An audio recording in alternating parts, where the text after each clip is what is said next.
Emakume bat elkarrezketatzen genuen da. Uste mugimenduan egoera ezberdin bat badaola, berriz ere gazte mordo batek feminismoan militatzeko beharra eta grina badakala.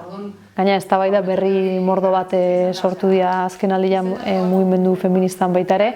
Gero kontutan hartu behar da baita ere, instituzioetatik eta iten nahi dan lana. Panfleto baten, horeretako... Guk lan hau inda gero, aurreko baten Mirenekin hitz egiten ere, eta nik guain berdina pentsatzete. Talde feminista baten parte hartzia benetan bizipen oso berezila da, feministak parte hartu deunean olako espazioetan indartuta teagea gure autonomian, gure autoestiman izugarrizko ona indigu horrek. Gaur egune usteet hori benetako bitartekoa dela, aldaketak emateko pixkanaka jendartean, ez da.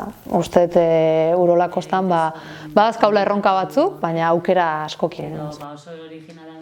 Udara, pixkatola lasai hartuko dugu eta pentsatzet iraietik aurrera ez bada liburu aurkezpen formatuan jarraituko dugula azkeneko urte hauetan bezala, 8 urte hauetan ere jardun geha eduki hauek pixkatez zabaldu nahian, uste erronketako bat badala aitortza bat ematia ez emakume borrokalari guzti hauei eta gaur egun feminismoa jarduten dianak jakitea ez nondi gatozen eta nora jo nahi dugun.